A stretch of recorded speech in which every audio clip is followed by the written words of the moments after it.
বন্ধুরা, আজকে বাংলাদেশ ছাত্র ফেডারেশন নারায়ণগঞ্জ জেলার এই ৮ম সম্মেলনের উদ্বোধনী সমাবেশে এই প্রচণ্ড গরমে আপনারা যারা এই শহীদ মিনার প্রাঙ্গণে উপস্থিত হয়েছেন তাদের প্রত্যেককে বাংলাদেশ ছাত্র ফেডারেশনের পক্ষ থেকে শুভেচ্ছা এবং অভিবাদন জানাই। বন্ধুরা, আমাদের উদ্বোধক এবং আলোচকবৃন্দ ইতিমধ্যেই আলোচনা করেছেন যে বাংলাদেশের পরিস্থিতি, বাংলাদেশের সাধারণ মানুষ এবং বাংলাদেশের সাধারণ শিক্ষার্থীদের কি অবস্থা, ফলে সারা দেশের শিক্ষার্থীদের কি অবস্থা সেটা আপনারা প্রত্যেকেই জানেন।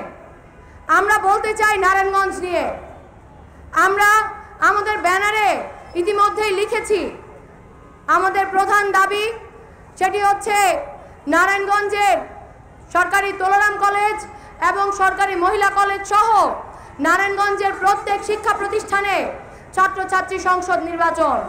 এই নারায়ণগঞ্জ প্রাচ্যের ড্যান্ডি খ্যাত শহর, এই বাণিজ্যের নগরী, এত তার উপাধি, সেই উপাধিতে দাঁড়িয়ে আমরা দেখব এই নগরীতে যে তরুণ সমাজ তাদের জন্য কি ব্যবস্থা আছে। নারায়ণগঞ্জ জেলার বন্ধুরা দাবি তুলেছে একটি গণতান্ত্রিক শিক্ষাঙ্গনের। বাংলাদেশ ছাত্র ফেডারেশনের নারায়ণগঞ্জ জেলার ছাত্ররা দাবি তুলেছে বাংলাদেশের নারায়ণগঞ্জের অভ্যন্তরে প্রত্যেকটি শিক্ষার্থীর শিক্ষার যে অধিকার সেটি নিশ্চিত করার। তারা দাবি তুলেছে নতুন যে শিক্ষাক্রম, যেটি আজকে শিক্ষার্থী এবং অভিভাবক এবং বিশেষজ্ঞদের সকলের মতামতকে তোয়াক্কা করে চাপিয়ে দেওয়া হয়েছে অগণতান্ত্রিক উপায়ে, সেই শিক্ষাক্রম বাতিলের। একই সাথে একটি নারায়ণগঞ্জ শহরে তোলারাম কলেজকে উচ্চশিক্ষার একটি কেন্দ্রে পরিণত করার, সেখানে গবেষণার বরাদ্দ বৃদ্ধি করার, সেখানে একটি শিক্ষার সুষ্ঠু গণতান্ত্রিক পরিবেশের এবং একই সাথে একটি মেডিকেল কলেজ হাসপাতালের। একই সাথে ছাত্ররা দাবি তুলেছে বাংলাদেশের যে স্বাধীনতা, সার্বভৌমত্ব এবং নাগরিক হিসেবে আমাদের যে আত্মমর্যাদা, সেই আত্মমর্যাদা প্রতিষ্ঠার। সংগ্রামী বন্ধুরা, আমরা এমন একটা শিক্ষা ব্যবস্থার মধ্যে আছি যেখানে প্রতিনিয়ত আমাদেরকে স্বাধীনতার বদলে পরাধীনতা কাকে বলে শিখতে হয়।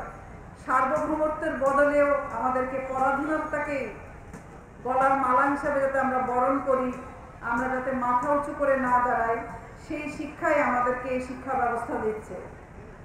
বাংলাদেশের যে শ্রমিক, কৃষক, মেহনতি মানুষ আছে তাদের প্রত্যেকের সন্তান শিক্ষা অংশগ্রহণ করতে চায়, কিন্তু আমরা দেখি যে বাংলাদেশে শিক্ষা এমন একটা অবস্থায় গিয়ে ঠেলেছে যে শিক্ষাও একটা কেনাকাটার বিষয় পরিণত হয়েছে।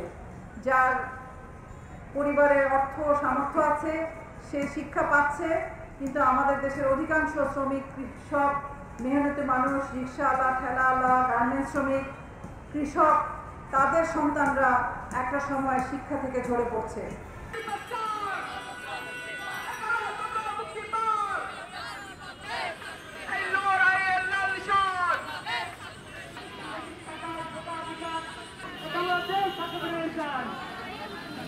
সম্মেলন দিচ্ছে